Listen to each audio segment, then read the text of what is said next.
নিয়ে মঞ্চে আসছেন তৃতীয় বর্ষের ছাত্র ভাই মোহাম্মদ মাহমুদ আব্দুল্লাহ। ভাই মোহাম্মদ মাহমুদ আব্দুল্লাহ।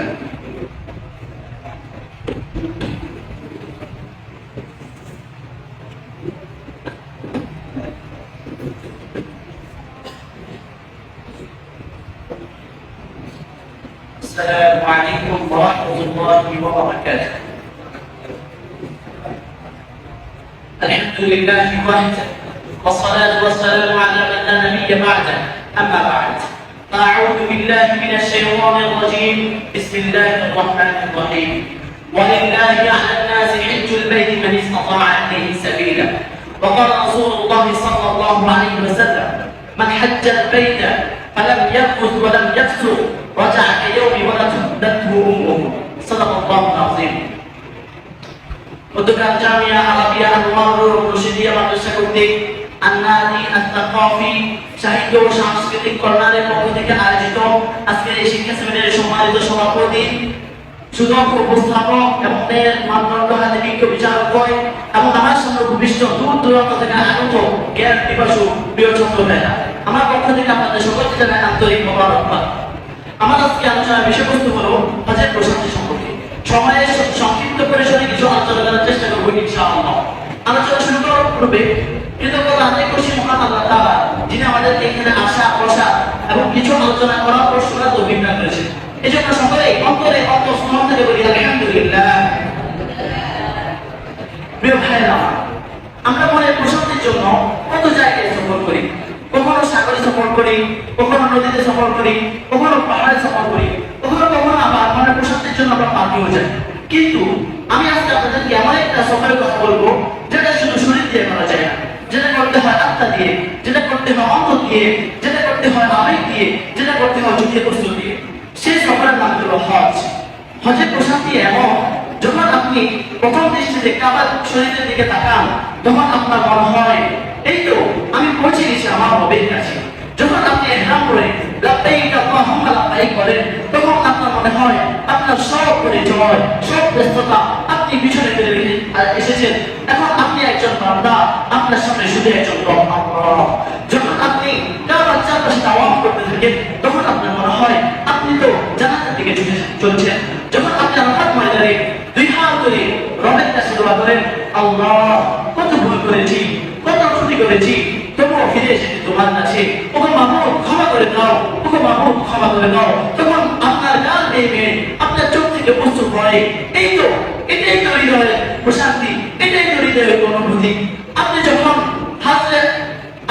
সাফা মারওয়া সাই করেন তখন আপনার থেকে মনে হয় আপনি শুধু হাঁটছেনই না, বরং আপনি এক মায়ের কান্নার পর প্রতিবাদ করছেন। আপনি যখন জমজমের পানি পান করেন তখন আপনার থেকে মনে হয় আপনার ওই জমজমের পানি আপনার হৃদয়ের সকল দুঃখ, আপনার হৃদয়ের সকল কষ্ট ধুয়ে মুছে পরিষ্কার করে দিয়েছেন। যখন আপনি হাজরা আসওয়াদকে চুম্বন করেন তখন আপনার থেকে মনে হয় হাজরা আসওয়াদটা যেন আপনার শরীর থেকে সমস্ত গুনাহ টেনে নিয়ে যাচ্ছেন। এটাই তো হৃদয়ের প্রশান্তি, এটাই তো মূল অনুভূতি। কিন্তু হজ আমাদেরকে শিক্ষা দেয় এই প্রশান্তি দুনিয়া কোথাও পাওয়া যায় না। না সফরে না সাগর ভ্রমণে পাওয়া যায়, না নদী ভ্রমণে পাওয়া যায়, না পাহাড় ভ্রমণে পাওয়া যায়, না মোবাইল থেকে পাওয়া যায়, না টাকা পয়সা পাওয়া যায়, না কোনো আরাম আয়েশের মধ্যে পাওয়া যায়। এই প্রশান্তি শুধুমাত্র আল্লাহ তাআলার ঘর জিয়ারতের মাধ্যমেই পাওয়া যায়। কিন্তু আফসোস আজকে অধিকাংশ লোক এই অনুভূতি, এই প্রশান্তি অনুভব করতে পারে না। কেননা আজকে অনেকে হজে যায় কাবার শরীফের সামনে একটা সেলফি ধরে ফেসবুকে স্টোরি দেওয়ার জন্য। আজকে অনেকে হজে যায় যাতে করে মানুষটাকে হাতে সাহায্য করে আখ্যায়িত করে। বড় আফসোসের সাথে বলতে হয় আমাদের চারপাশে কত বড় লোক, কত সম্পদশালী, কত বিল্ডিংওয়ালা, কত জমিওয়ালা, কিন্তু তারা হজ করে না। আল্লাহ তাদেরকে ডাক দিয়ে বলে, বান্দা তুই আমার কাছে আয়, তুই আমার কাছে আয়, তোর প্রকৃত প্রশান্তি তো আমার ঘরের মধ্যে, তোর প্রকৃত প্রশান্তি তো আমার ঘর জিয়ারতের মধ্যে, তোর প্রকৃত প্রশান্তি দুনিয়ার আরাম আয়েশের মধ্যে নাই। কোরআন কারীমের মধ্যে ইরশাদ হয়, ওয়ালিল্লাহি আলা নাসি হিজ্জুল বাইতি মান ইসতাতাআ ইলাইহি সাবিলা। যে হজ করে সামর্থ্য রাখে তার উপর হজ করো।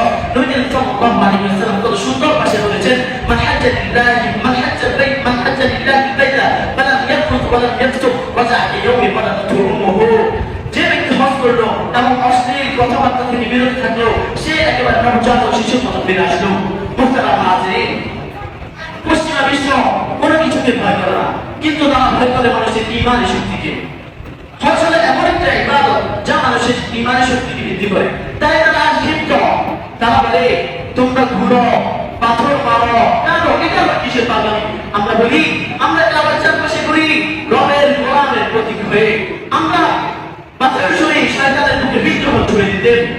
আমরা কাঁদি আমাদের গুনাহের জন্য, উম্মতের জান্নাতের জন্য। তারা বলে তোমাদের হজ বন্ধ করে দেব, তোমাদের মুক্ত ধ্বংস করে দেব। আমরা বলি তোমরা আরব থেকে তেল নিতে পারো, অমন কেন হয়? আমরা বলি তোমরা বোমা ফেলতে পারো কিন্তু লাভদায়ক বন্ধ করতে পারো না।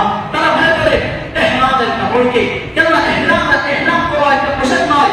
ইহরাম হলো সমবলতার অস্ত্র, ইহরাম হলো দাসত্বের প্রতীক, এসব হলো ইহরাম হলো ঐক্যের প্রতীক। তারা যতই চেষ্টা করো হজ চলবে, কাবা দাঁড়িয়ে থাকবে, আর মানুষের হৃদয় কি করছে হবে সেই চিরদিনের সুর লব্বাইক আল্লাহুম্মা লব্বাইক লা শারীকা লাক লব্বাইক ইন্নাল হামদা ওয়ান নি'মাতা ওয়াল মুলক লা শারীকা লাক। আল্লাহ তাআলা আমাদেরকে পরিপূর্ণ প্রশান্তির সাথে তার জিয়ারত করার তৌফিক দান করুন। আমিন ইয়া